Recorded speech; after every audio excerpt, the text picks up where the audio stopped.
show is brought to you by Organissima, New York.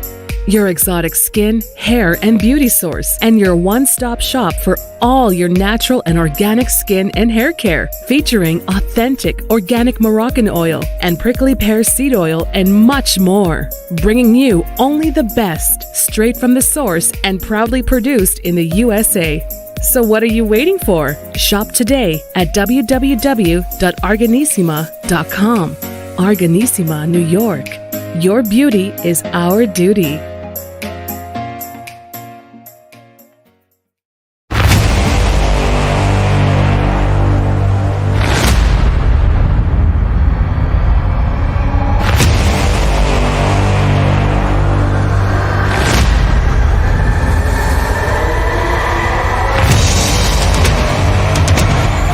Folks, welcome back to the iHealth channel, iHealth Radio, with your host, Hurricane H, and a new day, new show, a new topic, but not a new guest. Actually, our guest today was with us a couple months back, and we've touched on a topic that is important for, the world, actually, I would say, specifically the ladies. We talked about menopause and, what is menopause and how it affects people and women specifically and the environment.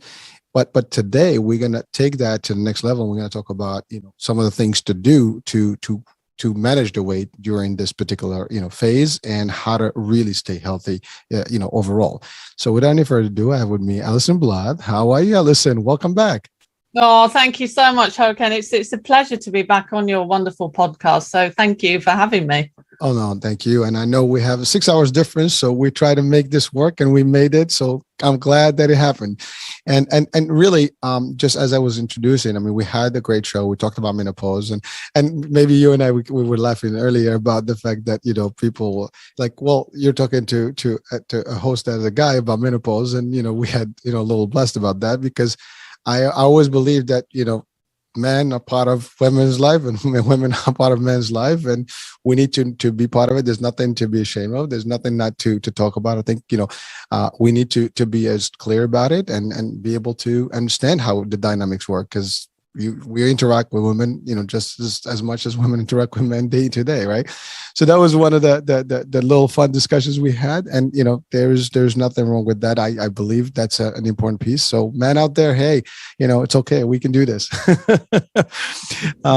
So Alison, welcome back again, and I know last time we talked about menopause and the different dynamics of menopause. If you don't mind, just briefly, we can just break that down. What is menopause in general, perimenopause, and all that, and then we'll lean into the idea of some of the conditions that come with menopause and how we can do that specifically related to weight. Yeah, sure, Hurricane. Like I say, thank you. It's lovely to be back again, talking to your listeners. So menopause. Menopause it's basically broken down into 3 stages, and it always surprises me with a lot of my clients, a lot of women, we still don't really totally understand, what this is. We think we do, and when we come into perimenopause, which starts roughly around the age of 45, a lot of women don't. They just put it down to maybe their stressful lives, or they're tired, or they've got a lot going on. These symptoms just creep in there without you really thinking that you could be in perimenopause. So perimenopause is the first stage, and that, like I say, happens roughly around the age of 45, but it can happen earlier, it can happen later. And this is really where your hormones start to fluctuate. You're still ovulating, you can still become pregnant, but your hormones can be all over the place. It's a bit like a roller coaster. And that is really what can trigger off some of the symptoms, like the classic hot flashes, the weight gain, the irritability, mood swings, sleep problems. All those things tend to creep in during perimenopause. And perimenopause can last, it's very individual, but till the age on average 51. And that's when you actually go into what we call menopause. And menopause is when you haven't had a menstruation for a year. So when you haven't menstruated for a year, you are then actually in menopause. And that means that you're no longer going to ovulate, you're no longer fertile. And then all the time after menopause, you're actually in what we call postmenopause. And postmenopause is the phase that you will be in for the rest of your life. So your body does still produce a small amount of estrogen, but you're not ovulating anymore and you can't become pregnant. So they're really the three stages, but it is very individual on when these stages start for women. Well, thank you, Alison, for breaking that down, just the basics. And that's a simple way to understand it. I think for all of us out there, it's, you got a you got a, during or the main event, and then you have the longer part, which is, I think, what we're going to focus on today, because the challenge is, when your estrogen, is low, where your body is going through these changes, the dynamics of how everything works changes. Your muscles, your fat gain, all the stuff, is a challenge. And I think weight management and weight discussions are just general. I mean, we talk about them in every aspect, right? Whether it's through fitness, wellness, health, nutrition, that's usually always a topic that comes up one way or the other. And again, menopause has a factor to do with it. It has to do with metabolism. It has to do with all these and the hormone changes in the body. So let's break that down to our audiences. How does that whole dynamic work? And then how can we potentially assist people or guide them to manage it well? Yeah, it's such a large area, really. When we talk about weight management, we talk about perimenopause and menopause and postmenopause. There are so many different things coming into play here that, not all women gain weight, but it is, I see with a lot of my clients that is something that a lot of women want help with, because even if you've been, haven't had weight management problems in when you were younger, all of a sudden can just, you're doing the same things, you're exercising and eating the same foods, but it can just suddenly just creep on, predominantly around the abdomen area. What we have to think of here is that estrogen is what we call a master hormone, and it really is or does work with our metabolism, amongst many, many other things. It promotes good insulin utilization in the body. It really makes like a homeostasis level of all metabolic functions in the body. So when estrogen levels start to decline, like they do in perimenopause and menopause, it can lead to a lot of different functions or metabolic functions slowing down. So when we look at weight loss, some of the reasons that we believe that women put weight on is the one main thing is to do with insulin resistance. So this is going back to blood sugar balance, because estrogen is a hormone that helps us utilize insulin, and insulin is a hormone that when we eat carbohydrates, like refined carbohydrates, this gives us energy, and this is what raises our blood sugar levels. But we don't, the body doesn't like that. We don't want high blood sugar levels. So it then releases insulin, which is a hormone. And insulin is like the key to the cell. So it opens up the cell and allows the energy, which is the glucose that we've got from the carbohydrates, to go into the cell so we can use that for energy. But what can happen with estrogen, or the lack of estrogen, is that we become less sensitive to insulin. So this means, that the cell doesn't open up like it should, the key's not working like it should, and your blood sugar levels remain higher. And, if this is left, then we can move on to something called insulin resistance. And then that in turn may lead to diabetes too. The reason I'm explaining this is because insulin is what we call a fat storing hormone. And if you've got high insulin levels, because you maybe eat a lot of refined processed foods, you will find it very difficult to lose weight because it stores fat. Your body doesn't burn fat when you've got high insulin levels. So that's a really key factor for everyone in general, but it comes into play even more when we're in perimenopause and menopause. But one thing that I will say about weight management is that we can't blame it all on the menopause, because it's also a natural part of the aging process that our metabolism slows down and we lose muscle mass. And muscles, we want muscles that, they're so important to our body because they use a lot of energy. They increase our metabolic rate. So really key thing is to keep your muscles. Eating protein is very important, and doing strength training. You don't have to go to the gym for 2 hours a day, but really doing exercises that will help keep that muscle mass on the body is crucial for weight management.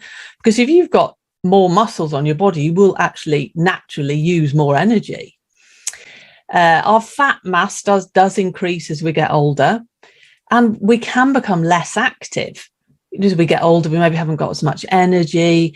It's very typical during menopause that, we lose our confidence. We don't feel as good. We're maybe suffering from depression, which it doesn't really stimulate you to go out and exercise or do active things. Stress, excuse me, is a key player in weight management as well, because of the stress hormones. Again, cortisol is a stress hormone, and that is a fat storing hormone as well. So there's loads and loads of things that come into play. Hunger hormones as well. Wow. Sorry. No, it's okay. So wow, it's a lot of stuff you touch on, Alison, and a couple of things that are clear is that we have a little bit of exercise. We have a little bit of nutrition piece here. We have a little bit of non-stress that we have to kind of work on. But also there's, to your point, there's something that could be beyond this, because this is not, you can have, not everybody is built equal, right? And there's genetics that could be also involved in this process. There's also your history before you get into the menopause, right? I mean, whether you were active or not active, where were you, to your point, how much refined sugars you've been, intaking, before, you get to that stage or not. All these things can make a huge difference in whether you can cope better and what the outcome will be at that point, right? Am I getting that correct? Yes, absolutely, Harkin, totally correct. It's weight management. There's so many different pieces to the puzzle. There is no, it's proved in research that fad diets, real calorie reduction diets don't work. Okay, you will lose weight initially, but then once you stop that diet, then you will start eating normally again, and it most likely put all the weight back on, and maybe even more. So it's all about mindset as well. It's so important that, you really think, I am actually going to choose to eat nutritious foods. Because weight management isn't something that you just do for a couple of months. It's a lifestyle. And it doesn't have to be difficult. It's just really healing the body and removing all the non-nutritious foods that we have in our food environment these days, and eating foods that, what I like to say, you want to eat foods that turn you into a fat burning machine. Whereas if you eat high carbohydrate, refined processed foods, you don't burn fat. You going back to what I was saying about insulin, you store fat. So just being nice to yourself and realizing, if I want to manage my weight, I just have to be aware of what I'm eating and choose foods that are nutritious. That sounds easier than done, right? I mean, it is easy. I mean, it's not, from hearing it, it's possible. We can all do this. I think the problem is we have habits. We have also conditional environments that actually we're part of. Even culturally, sometimes that's an impact. There's an impact there. I mean, if in some societies right now, eating outside or in restaurants and, outside food versus like home meals and home cooking is more, prevalent and relevant. And therefore, people tend to eat, higher, again, you go, I don't know. I love Italian food, so pasta is kind of like a big deal. I love some other types of food where rice is available, and those are carbs. I have a sweet tooth, and I do a little bit of sugar here and there.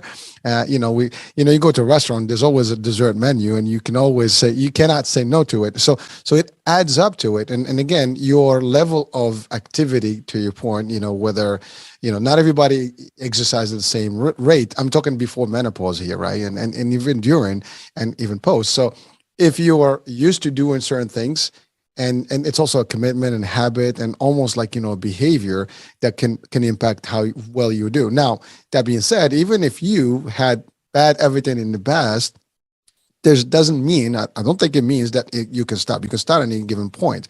But you mentioned something about diets, which that's where people usually get stuck. Oh, I'm just gonna stop everything on diet, and you said a very key point right now is that diets work, but how long can you be on a diet?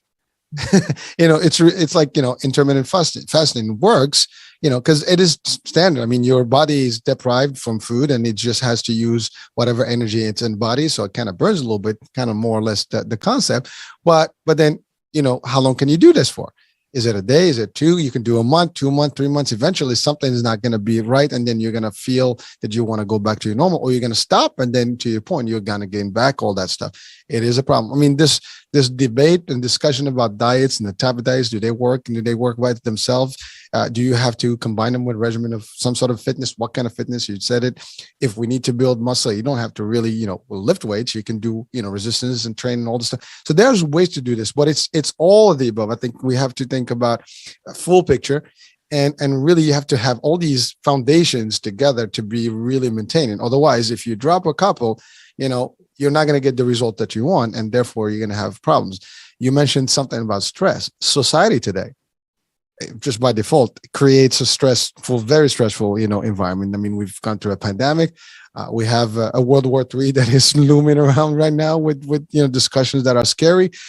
People, whether we want it or not, whether we like it or not, it is impacting everyone, and we hear it, and people are not sure about the future. There's economic stress, because this also affects the economical environment that we have. The environment is also having issues right now. So all this stuff is really a big problem that we have and we face, and these are real things. And some of them maybe are newer than history, because and maybe in history we have all these elements together. Every now and then these things pop up, but nevertheless, at any given moment, these things happen, and we have to deal with them. And to your point, and we're talking about we're talking menopause, but this is for everyone, right? But specifically for women that are going through this stage where the body is transforming, there's a change that is biological change, and there is an impact. There are certain things, there's functions that are actually stopping. There's things that are changing, and certainly it's gonna change. The way you have to think. And again, I can't speak for it being a man, but I can tell you. I mean, I've seen that, for example, with my mother. I've seen her transformation, and yes, she did develop, diabetes eventually, and she did gain weight, and she can never drop the weight with exercise, with nutrition, with all the stuff of medicine, is still not able to drop, and the weight just keeps going, and that's a challenge. So I've seen that, firsthand, and I know it literally. I mean, it's funny because don't laugh at me, but it coincided exactly about menopause, and we know about this through, because I take her to doctors and all the stuff. So I was aware of when that happened, and that's exactly when her diabetes began. I mean, literally, it was the same year. So I can relate to it from that experience, and it's scary to see the progression of all this. And at a point, she was still active, and she was mindful of her food and everything. She maintained for a long time. I mean, it's 30 years. In the making, but as she gets older in age, this has become more difficult. To your point, very difficult to do things and activities and even get out.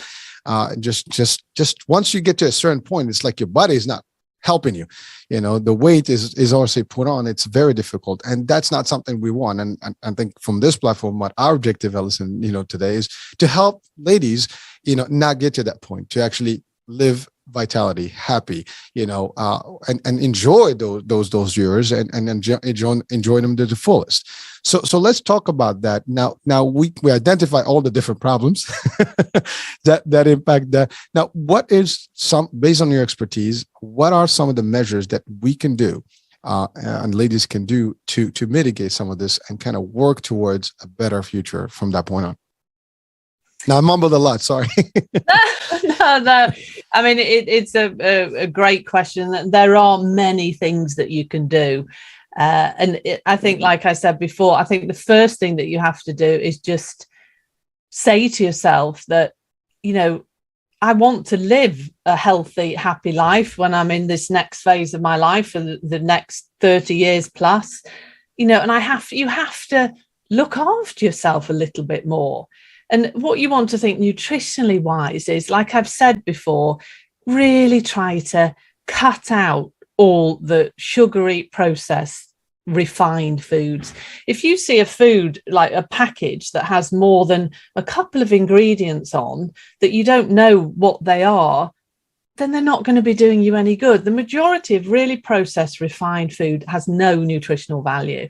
And I totally appreciate, and you said as well, Hurricane, that, you know, we live in an environment where there's just food everywhere, and it is processed food and sugary foods, and it is delicious. I mean, that combination of sugar and fat and salt, that, you know, these big food companies aren't stupid. They make these foods so delicious, so they become addictive.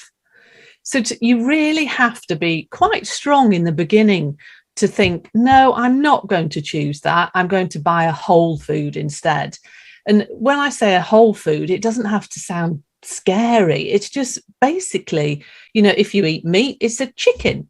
You know, that is a whole food. When you look at a chicken, you know that that's a chicken. It's not got a list of ingredients on the back. When you look at vegetables, when you look at broccoli or cabbage or whatever you're eating, it's just one ingredient. You don't have to make it difficult. You know, just buying foods that you know what they are. If you don't know the ingredients on the back of a packet, don't buy it. And I also appreciate that, you know, we all have to have a life, and none of us are perfect. It's okay occasionally to treat yourself to something delicious, you know, a sugary snack or whatever. It's all about moderation, and it's all about a varied diet.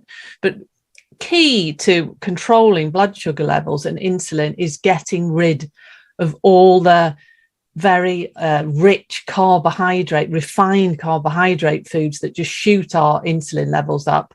And that is, you know, if you get rid of those sort of foods, then that will be extremely beneficial for weight management. But another thing that you have to think of is portion control, because as we get older, we can't eat as much as we did when we were 20. You know, as I said earlier, that your metabolism slows down. So if you're eating the same amount of food that you ate when you were younger, you know, you probably will put weight on. So you really just have to think of not eating quite as much, and maybe not snacking. I think in today's society, we have a tendency to what we call graze all the time. We're like permanently eating, and our bodies weren't actually made for that. It's okay to have time between meals. You don't have to be snacking the whole time. I mean, intermittent fasting has actually more research is needed, but the research that's coming out is quite fascinating on, you know, time restricted eating, how beneficial that is to the body, and also for weight management. And again, that doesn't have to be something complex. It could just be as simple as making sure that you eat your evening meal and you stop eating by 7 o'clock in the evening, and then you don't eat anything till 7 o'clock the next morning, 8 o'clock the next morning, because then that's quite a few hours in between that you're not eating, and that really gives your metabolism, your body chance like reset. It's fascinating what happens when you actually let your digestive system calm down and not, you know, work all the time. So snacking is something when we're talking about weight management that you really, you know, don't need to be eating constantly. When we look at food, a Mediterranean style diet has really been shown in studies to be very beneficial for weight management and health. And that is eating, again, whole foods, like your white meats, fish, vegetables, fruits, nuts and seeds, all your wonderful healthy fats, red meat, but not so often. But they just eat food. They don't eat all this processed, refined food with lots of very odd ingredients in. You know, your body doesn't recognize what these foods are, and there's no nutritional value to these processed foods. You know, and then what you want to think about is stress management, as I was saying, because that is so important for weight management. It really is. If you're constantly stressed, which I appreciate in today's society, with what you were talking about earlier, Hurricane, it's not it's not easy for us, is it? There's a lot of things against us because majority of society is chronically stressed. But I think you have to really just sit back and think, I'm going to look after myself. Okay, there are many things going on that are stressful, but I have to try and manage this for my own health. Something like deep breathing, just doing, if you feel that you're getting stressed or overwhelmed, just sit down and do a couple of minutes deep breathing. So effective. Your body actually can't become stressed when you're breathing deeply because it sends signals to your brain that everything's okay. Drinking water, crucial for weight management. If you feel that you're hungry, it can also be a sign that you're dehydrated. So drinking water can actually curb that hunger. So it's so many different things that we need to put in place. But I think you really have to just be kind to yourself and think, I am going to look after myself. I'm not going to eat these foods that are non-nutritious and just will cause inflammation in the body and make me gain weight. I'm going to choose foods that are nutritious and will feed my body. So it's not about restriction, that you can still eat delicious, nourishing foods. It's just about choosing the right sort of foods. Wow. Thank you so much for breaking it down. And it's amazing. I'm listening to you and you mentioned some key terms. Well, one, you talked about the idea of whole food and some people, and you mentioned chicken, but you're going to get into that discussion where, chicken these days are full of hormones and they're farm raised. They're not actually free range, whatever. They're not naturally, so you're going to have that discussion. And again, I mean, that's a whole different topic, but to your point, it's still better than what's multiple ingredients you cannot pronounce. So that's one piece of it.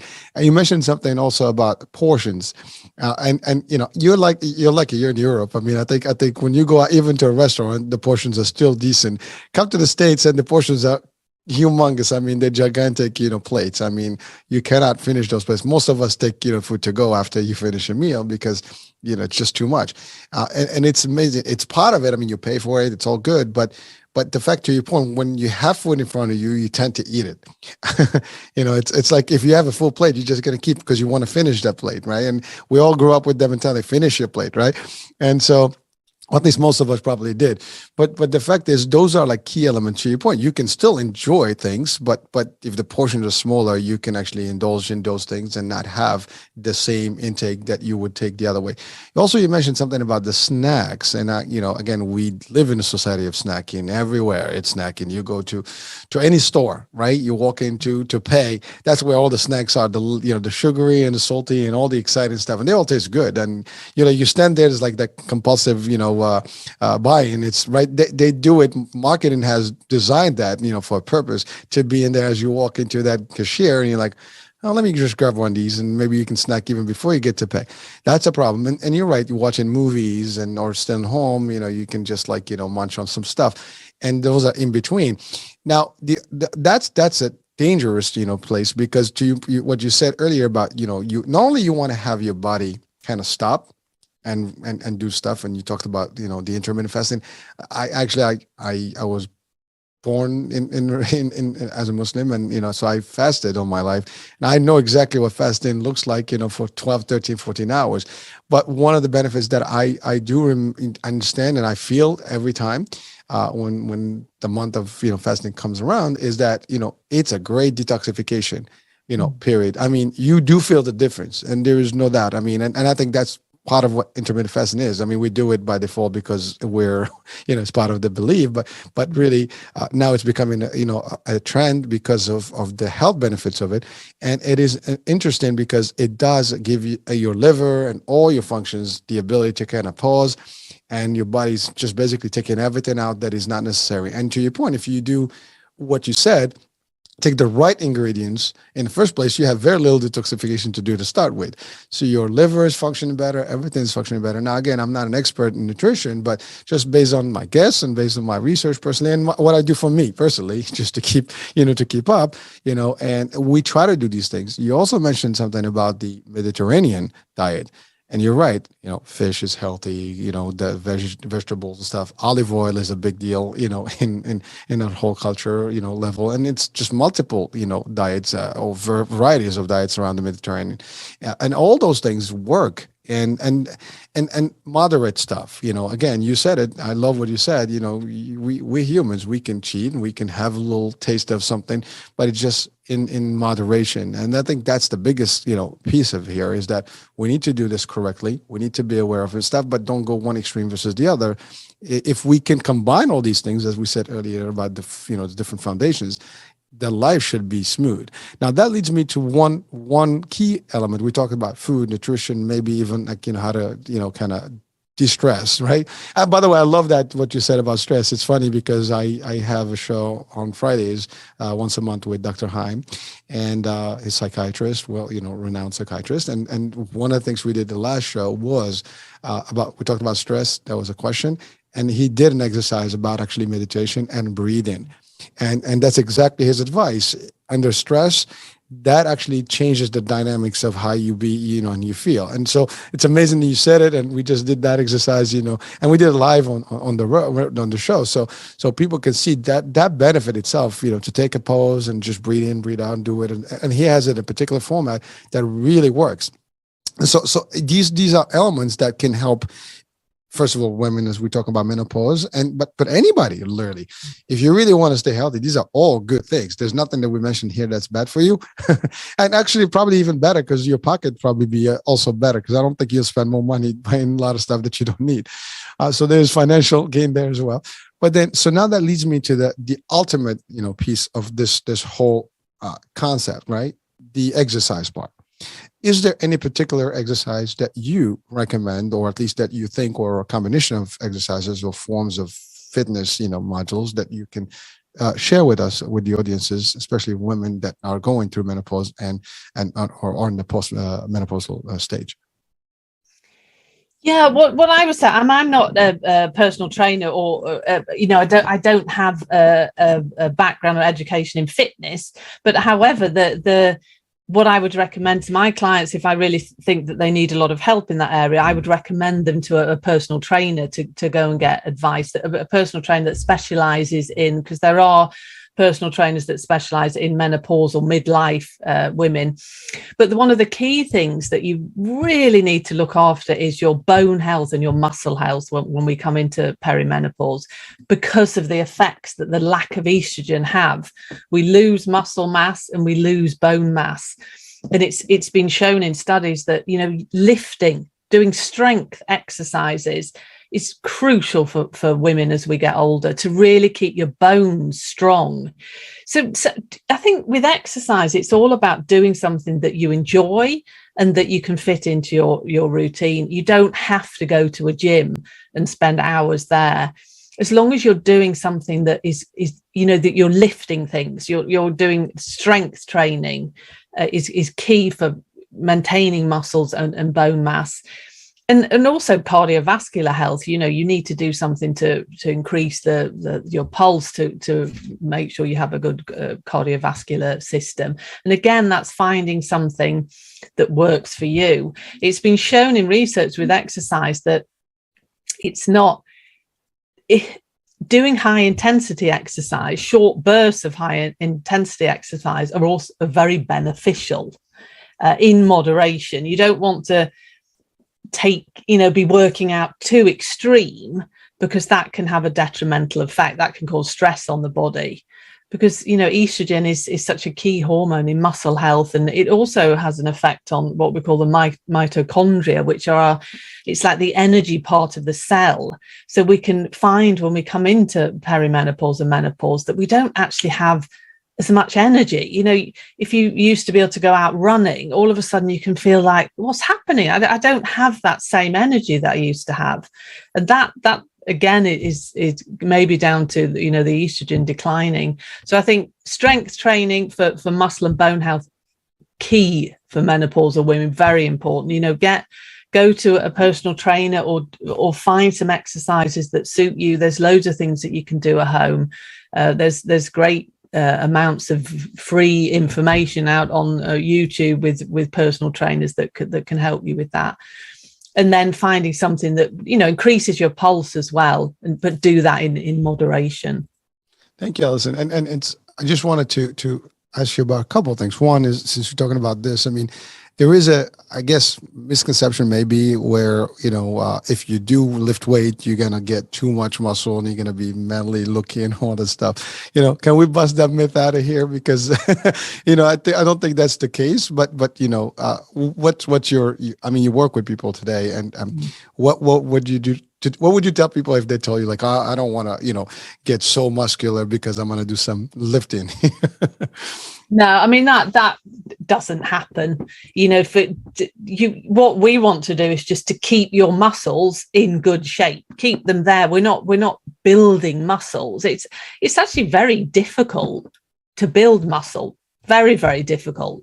So that you will not build muscle if you're doing a strength training in a gym or at home.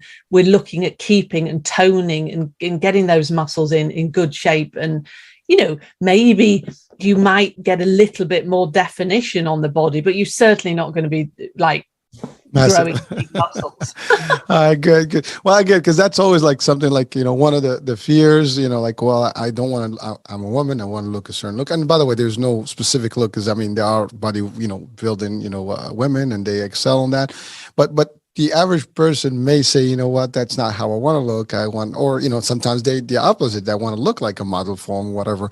But there's that condition in there, in terms of how people do. And obviously they can do whichever way. But the idea is a fear of, like, I do cardio workout, I do everything else, but I don't want to lift weights. I think that's really the challenge where people get a little stuck on. Thank you for clarifying, because to your point, this is not about becoming, you're not going to go into one of those competitions and do like, the whole body, muscle, parts. This is about just toning the muscles, keeping them nice in shape and in strength, and really robust enough to keep you. And you mentioned also bone. Now bone, how do we work on that? That's probably a question, like, how do I keep my bones strong? Does the exercise itself work, or there's something else that I need to do? And that leads me also to a question about supplements.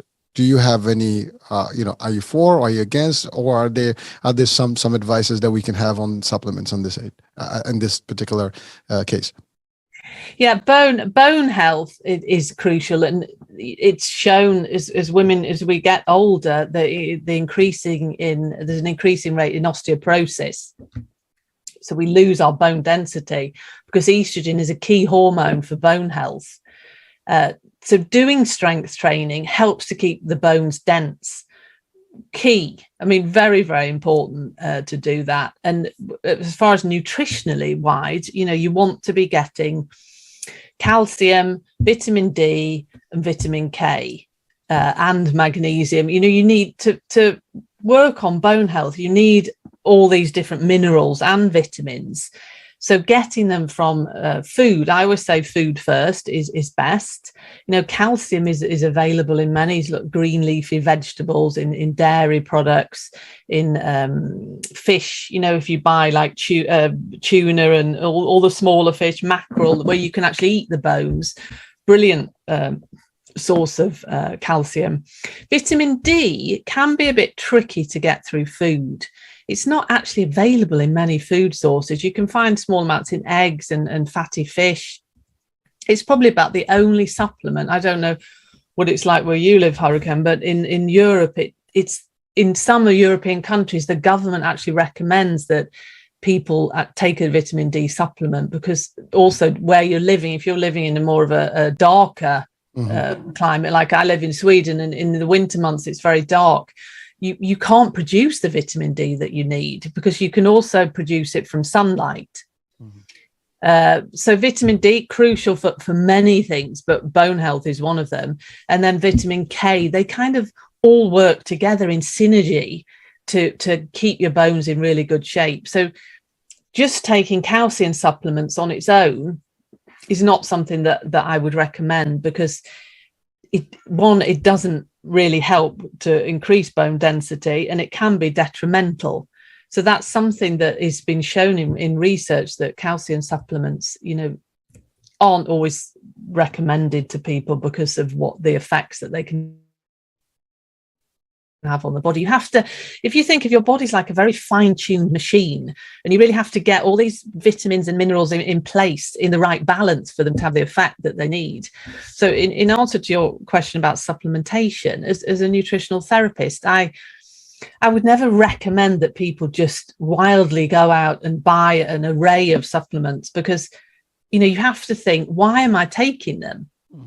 What you don't know, if you're just taking supplements because you read or you saw on the television that this is good for this, but you don't know that you're deficient. So what I do with my clients is that we would always get all that testing done if I felt that maybe that was needed, and then if you see that you're deficient in any of these supplements, then of course that's okay. But supplementation can put unnecessary stress on your body depending on what supplements you're taking. So it's an area that I would be very careful about, and obviously the quality of supplementation that people take. There's a huge range in the quality of supplements. Some of the supplements you can buy, that if they say that they contain this amount of this ingredients, and when they're actually looked at, they don't really contain any of it. So it's a huge market, supplementation. There's a lot of money involved in it. So you really have to be careful what you buy, and buy, if you're going to take supplementation for whatever reason, then buy a very good quality one. Thank you for sharing. That's a lot of powerful stuff that you just shared there, because again, the reason I'm asking is that just to clarify for people, because sometimes people do get confused about this, and you're right, people will take stuff just because it's there and they just keep taking it, but they may not be deficient. Maybe they overdose on those things and can have some adverse reactions. And I love what you said about, recommending to go to a doctor first before anything else, to ensure that, you have some testing to see what areas you need to work on. In physicals, for example, typically they look at vitamin D and B12, and those are, good ones that usually are being looked at. Obviously, if you want to do a more thorough count of all your vitamins and stuff, there's definitely more stuff that can be done. But I appreciate the way you do it. It's not like, this is not a blanket, everybody's, going to be the same. Everybody is separate and individual, and you have to deal with them uniquely and make sure that it's really tailored to their needs. Thank you so much for that. So we've talked about nutrition. We've talked about the little bit of exercise, and we talked about the health. And you mentioned, by the way, I'm sorry, you mentioned something about the vitamin D specifically. And you're right. Obviously, if you're in an area where there's more sun, you have more access. If not, definitely you want to compensate. And I think here in the States, even though we have a lot of sun, I think even here there's a known fact that there is a deficiency in vitamin D across.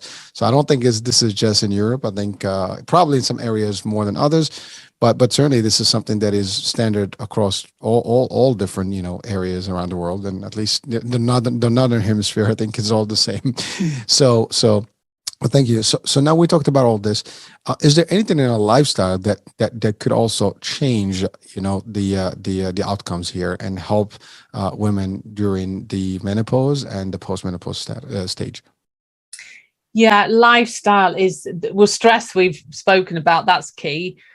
Sleep, you can really find as you go into perimenopause and menopause that your sleep can be affected, because if you suffer from hot flashes, you can have what we call night sweats, where you wake up in the night and you're sweating, and this can really interrupt your sleep patterns. And that sleep is so, as we know, how beneficial sleep is for us. It's so beneficial for health.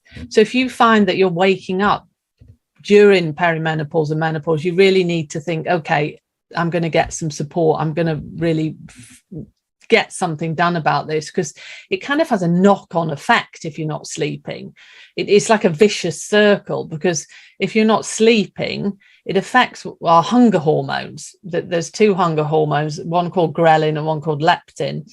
Leptin is our satiety hormone, and that's what tells our body when we've eaten that, okay, I'm satisfied now, you can stop eating. Whereas ghrelin is the hunger hormone. That's kind of what makes your stomach growl and tells you to eat. And lack of sleep, and also the combination of lack of sleep and the decline in estrogen can affect these hunger hormones, and they can start being unbalanced. So you can be very hungry and you're not getting the satiety hormone telling you to stop eating. So you can find that your appetite can increase a lot if you're not sleeping. You can be irritable, you can be moody, and you also crave carbohydrates. You really do crave sugary things the day after if you haven't slept. So sleep is certainly something that you really need to think about. And also, I think, on talking about lifestyle, really being kind to yourself and taking small steps, realizing that you can't do everything at once. Think, okay, I'm just going to, for example, the next 2 or 3 weeks, I'm going to drink water every day, because the majority of us don't drink enough water. I think what I see with my clients is that you have to make small habit changes. Otherwise, if you try and overhaul everything in one go, it's not going to work, because we'll do it for a bit and then we lose motivation and then we go back to our old habits. So really just doing small little things to put in place that that you can sustain and do. Otherwise, it's a disappointment, isn't it? That you try something and then you're going back to your old habits. So that, I mean, it's difficult. It is difficult to change habits. We all think that, but you really, a good tip for habit changing is to tag, if you're trying to do a new habit, to tag it onto a habit that you already do. So to make that clear, for example, if we say brushing our teeth, that is something that we automatically do, and we would never miss doing it, would we? That is a proper ingrained habit. So say, for example, you wanted to start doing some press ups. Your goal is you're going to do 10 press ups every day. If you incorporate that into the brushing the teeth, okay, I'm going to do 10 press ups every day before I brush my teeth. And it's been shown in research that kind of tagging a new habit onto an old one, it works much better. When you go and put the kettle on in the morning, if you're having coffee or tea in the morning, while the kettle's boiling, if you've got some weights in the kitchen or whatever, do some sit-ups on the kitchen floor while the kettle's boiling. It works. It's really fascinating habits. I love that. I mean, thank you. That's actually a great tool to use. I mean, for everybody watching and listening right now, I think we can do a lot of things in our life if we tag them to something, to your point, that we do on a routine basis. So this is like, I mean, thank you for sharing that, because I think I'm going to use that thing myself here. So I think I'd start me. But so I'm sorry, I didn't mean to cut you, but it was just like so much trying to hear it. So go ahead.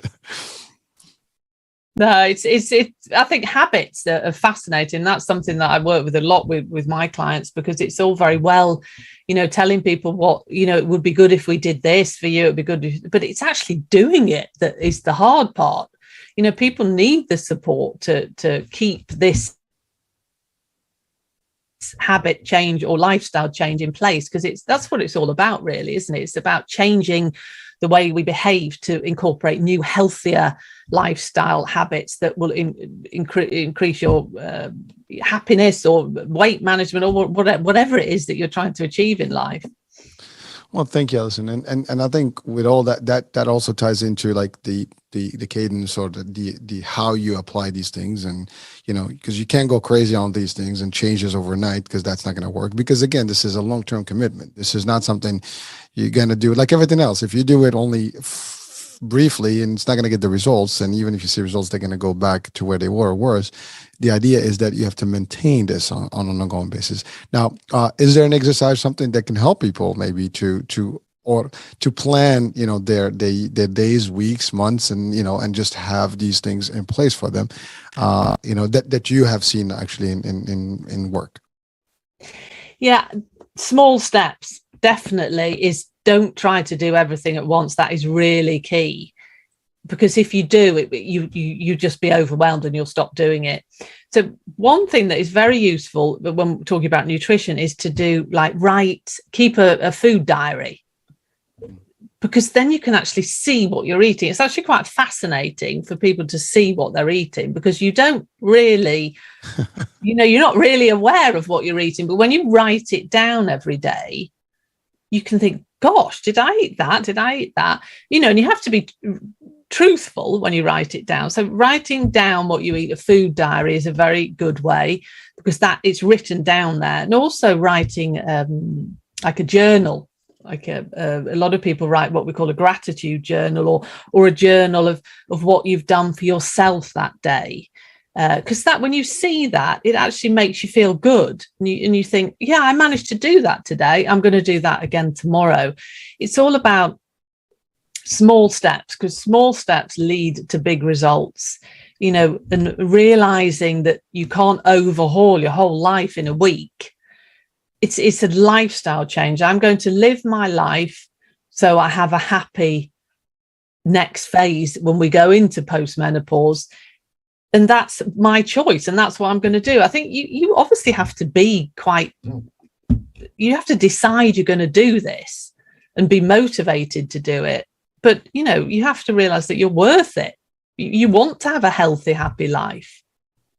Well, you do. I mean, technically, if you're not healthy, life doesn't matter really. You want to live that vibrant and enjoy every single moment and be able to do things. I mean, some people, they have kids and they can't manage the kids eventually because they can't possibly, their energy level is low and things like that. So that changes.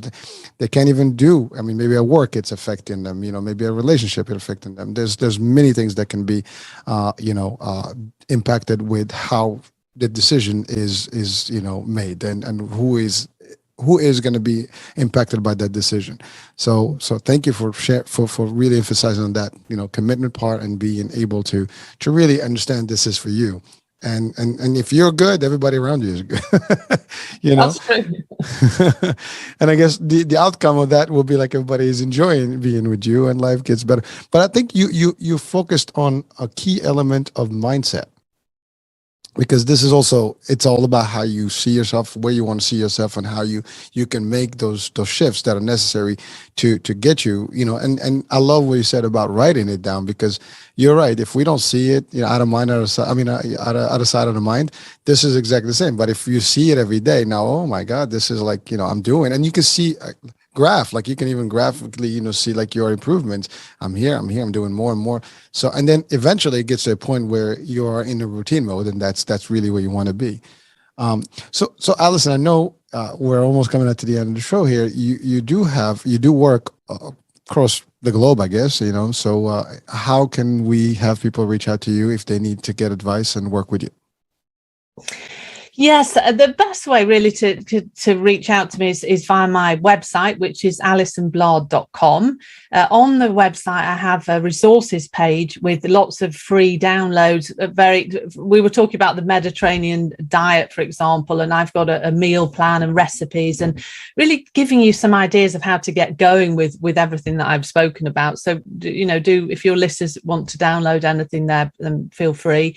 If anyone wants to contact me, if anyone has any questions, then my email address is on my website. I'm more than happy to answer any questions. And I also offer free what I call discovery calls where I can talk to you and really, discuss your health goals and give you advice on how we can move forward with that. And I'm on all social media platforms. If you look for Alison Bladh, you'll find me. All right. Well, listen, again, the website link will be on the description show, so people can reach out to you directly. And certainly, listen, I mean, you are providing a service, and you're helping people one day at a time, one person at a time. And, there's a need for that. And I think sometimes we don't know where to who do we reach out to, and hopefully our platform here and your accessing, having access to you will help, some folks around. And again, I'm assuming again through Zoom, right? So this is easy to do with anybody, and so technology makes it a lot easier these days. So it's always appreciated. Well, so any last advice, for today's show? I would say to women that embrace this next phase of your life. Don't. I always try to get my clients and when I talk to women to not be negative about perimenopause, menopause, and postmenopause, because it is a total natural process. Every single woman in the world will go through this, but you don't have to suffer. Suffering is not a natural process. So ask for help, ask for support, get the information that you need so you can really improve your health and embrace this next period of 30 plus years and enjoy yourself. Go out there and have fun. That is the greatest advice that we can have. I mean, thank you, for sharing that, and really have fun. Life is worth it. You're worth it. So, Alison, as always, it's a true pleasure, and always learning new stuff. And it's an engaging, discussion. And I think we've covered a lot of ground with people. So, ladies out there, now we have the expert. You have some of the expertise. At least the headlines and the topics that you need to look into it. Please reach out to Alison and see how she can help you, be better and go through this phase and really just prevail and succeed through it and be happy and healthy. That being said, folks, thank you so much for being with us today. I'm Hurricane Age. We'll be talking soon. New day, new show, new topic, new guest. Bye.